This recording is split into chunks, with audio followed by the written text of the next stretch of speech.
ఇసుక మాఫియా చేతిలో ఊక చెట్టు వాకుగుల్లవుతోంది. కురుమూర్తి ఘాట్ నిర్మాణం పేరుతో అనుమతులు తీసుకుని అక్రమంగా ఇసుక తరలించి సొమ్ము చేసుకుంటున్నారు అధికార పార్టీ నాయకులు.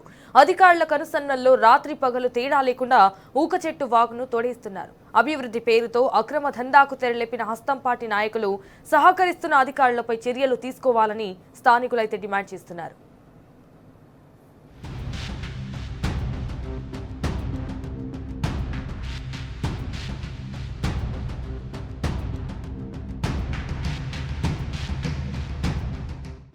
మహబూబ్ నగర్ జిల్లా చిన్నచింతకుంట మండలంలో ఇసుక మాఫియా రెచ్చిపోతున్నది. రాత్రి పగలు తేడా లేకుండా భారీ వాహనాలతో ఊక చెట్టు వాగును తోడేస్తున్నారు. అధికారులు పాలకులు పట్టించుకోకపోవడంతో ఇసుక మాఫియా ఆడిందే ఆట పాడిందే పాటగా దందా సాగుతోంది. నిబంధనలకు విరుద్ధంగా ఇసుకను కొల్లగొట్టి సొమ్ము చేసుకుంటున్నారు. ఇందిరమ్మ ఇండ్లు స్థానిక అవసరాల పేరుతో అనుమతులు తీసుకొని పక్కదారి పట్టిస్తూ జేబులు నింపుకుంటున్నారు అధికార పార్టీ నాయకులు. రెవెన్యూ, పోలీస్ శాఖ అధికారులతో కుమ్మక్కై ఇసుకాసురులు దందాను కొనసాగిస్తున్నారు.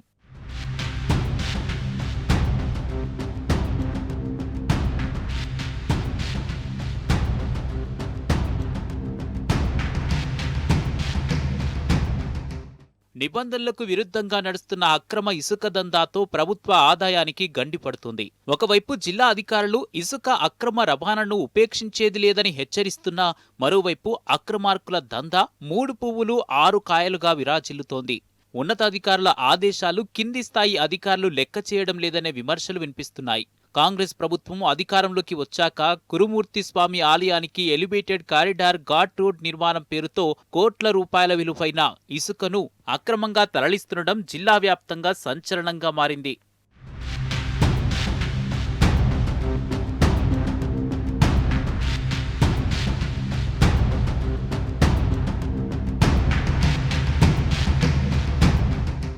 ఊక చెట్టు వాగులో ఎలాంటి అనుమతులు లేకుండా భారీ యంత్రాలతో ఇసుకను తవ్వి వందల ట్రాక్టర్లలో తరలించి సొమ్ము చేసుకుంటున్నారు. ఇసుక తరలింపును స్థానికులు, రైతులు వ్యతిరేకిస్తున్నా అధికారులు అడ్డుకోవడం లేదు. దీంతో శాండ్ దోపిడీని వీడియోలు తీసి సోషల్ మీడియాలో పోస్ట్ చేస్తున్నారు. అక్రమ రవాణాకు స్థానిక పోలీస్, రెవెన్యూ అధికారులు అండగా నిలుస్తున్నారనే ఆరోపణలున్నాయి. దాదాపుగా చిన్న చింతకుంట మండలంలో కురుమూర్తి గ్రామంలో కురుమూర్తి అల్లేపూర్ మధ్యల గ్రామంలో దాదాపుగా 3 రోజులకెళ్ళి కూడా స్థానిక నాయకత్వం, ద్వితీయశ్రేణి నాయకత్వం అంతా కూడా కలిసి ఈరోజు ఇసుక మీద అక్రమంగా సంపాదించుకునే ధోరణితో ఈరోజు ఇక్కడ ఉన్నటువంటి స్థానిక నాయకులు జేబులు నింపుకోవడానికి ఇక్కడ దాదాపు 100 ట్రిప్పులను కొద్ది ఎక్కువ రేటుకు మాడుకొని ఎక్సైజ్ చేసుకుంటూ ఇవన్నీ చేయడం జరుగుతూ ఉన్నది. ఇక్కడ దాదాపుగా నిన్న మొన్న మా సోదరులు ఇక్కడ అన్ని పార్టీల నాయకులు బాబు రాము గారు కూడా వాళ్ళందరూ కురుమూర్తి గ్రామస్తులు పోరాటం చేస్తూ ఉంటే స్థానికంగా ఉండే అధికారులు మేము మీ మీద రిమాండ్ చేస్తాం అవసరం అనుకుంటారని చెప్పి బెదిరించడం చట్టబద్ధమైనది కాదు. మేము అడుగుతూ ఉన్నాం, పర్మిషన్ తీసుకుంటే మేము 100% సహకరిస్తాం, పర్మిషన్ లేకుండా ప్రభుత్వ ఆదాయానికి మాత్రం గండి కొడితే ఖచ్చితంగా అడ్డుకుంటామని చెప్పేసి నేను బీఆర్ఎస్ పార్టీ తరఫున తెలియజేస్తా ఉన్నా. రాష్ట్ర ప్రభుత్వం కురుమూర్తి స్వామి ఆలయ ఘాట్ రోడ్ నిర్మాణానికి 110 కోట్ల రూపాయలు మంజూరు చేసింది.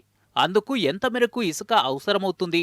అందుకు అవసరమైన చలానా డబ్బులు కూడా చెల్లించాల్సి ఉంటుంది. కానీ ఘాట్ రోడ్డు నిర్మాణం పేరుతో అనుమతులు ఉన్నాయని చెప్పి ఇసుకను తోడేస్తున్నారు.